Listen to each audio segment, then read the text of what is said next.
Could this finally be the injury that breaks Carlos Alcaraz? Out of Madrid, Rome, and the French Open where he is defending champion. The world number 2 is only 22 years old. But this right wrist failure in Barcelona wasn't his first warning. He has struggled with his ankle, his knee, abdominal issues, and his forearm. It is becoming a pattern. Basically, when you look at what his body has endured over 3 or 4 years, you have to start asking serious questions. Let me explain. To understand the situation, we need to go back just a few days into the past. April 12th in Monte Carlo.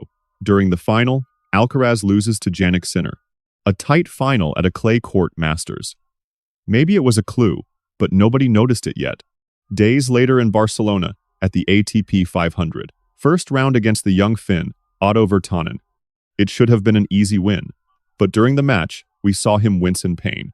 He calls for the trainer.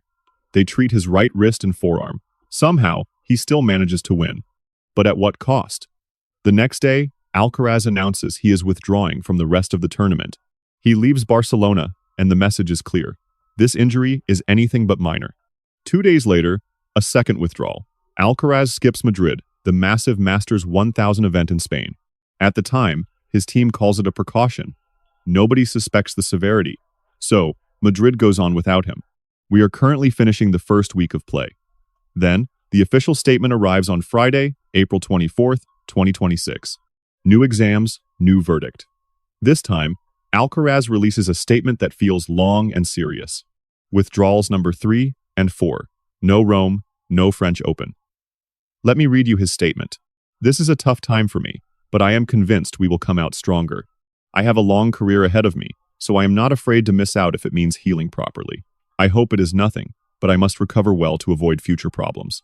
4 straight withdrawals from the biggest events of his clay court season. It is his favorite surface where he dominates. For Alcaraz, the clay season is officially over. Let's be honest, we have seen an injured Alcaraz before. Since 2022, it is almost a ritual. Take November 2022 in Paris. An abdominal tear during the quarterfinals against Rune. 6 weeks out, no ATP finals and no Davis Cup. January 2023. He misses the Australian Open with a leg injury right when he was set to be the top seed for the first time. April 2024. 3 straight withdrawals on clay. Monte Carlo, Barcelona, and Rome. Forearm issues. Then 2025, an adductor injury in April stops him in Madrid. A knee scare at the US Open against Dartary. A twisted ankle in Tokyo ruins Shanghai. Then another injury at the ATP Finals against Sinner ends his Davis Cup hopes and finishes his season early. At 22, Carlos Alcaraz has suffered nearly 10 major physical scares in less than 4 years. A recurring fragility, a body that can't handle his level of tennis. That is exactly why this latest episode feels different. This isn't just an isolated accident anymore. It's a pattern. Now for the real question. When a 22-year-old defending champion chooses to skip his favorite Grand Slam tournament, it is clear there is a serious problem. Let's be real.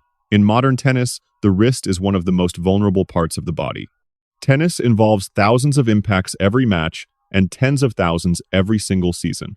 The wrist absorbs everything, especially with these new balls. The backhand, the topspin forehand, the serve. When it goes, it's brutal. Let's take a quick look back at history. The first name that comes to mind is Juan Martín del Potro. The Argentinian won the US Open in 2009 at age 20. He was one of the most talented of his generation, destined to be the world number 1. Then, starting in 2010, his wrist gave out. 4 surgeries in a few years. A shattered career.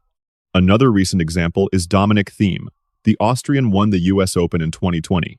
Ranked 3rd, he looked ready to dominate. June 2021 in Mallorca.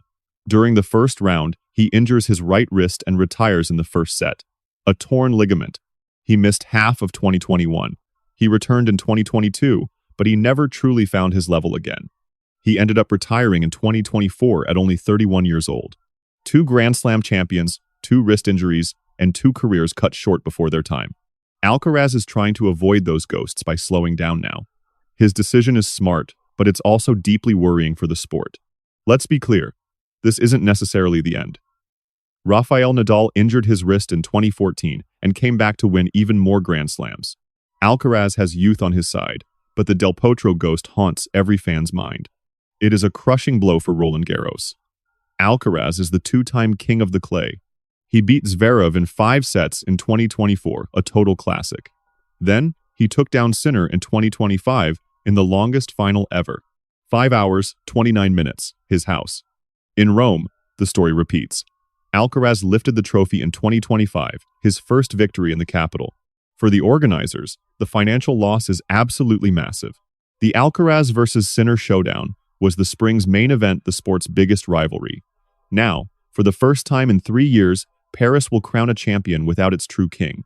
For everyone else on tour, however, the door is now wide open. Zverev, Djokovic, Musetti, and Ruud see the draw clearing up. For those who could never get past Alcaraz, the path is open, but the math is brutal. Between Rome and Roland Garros, Alcaraz is defending 3,000 total points, 1,000 for the Italian Masters, and 2,000 for the French Grand Slam. These points are going to vanish from his ranking over the next few weeks of updates. The impact is massive. Jannik Sinner reclaimed the world #1 spot in mid-April after Monte Carlo. He only led Alcaraz by 440 points, entering the third round in Madrid. But with 3,000 points falling off for the Spaniard, the gap could become massive. Sinner might lock down the world #1 spot for months, completely redrawing the hierarchy of modern tennis. The rest of the pack is shifting too. Zverev, Medvedev, and Fritz all have a shot at the top 5, maybe even the top 3. The entire landscape of professional tennis could be rewritten in just 5 weeks. But the real winner here is Jannik Sinner. He won the US Open, 2 Australian Opens, and Wimbledon in just 2 seasons. He has nearly everything now.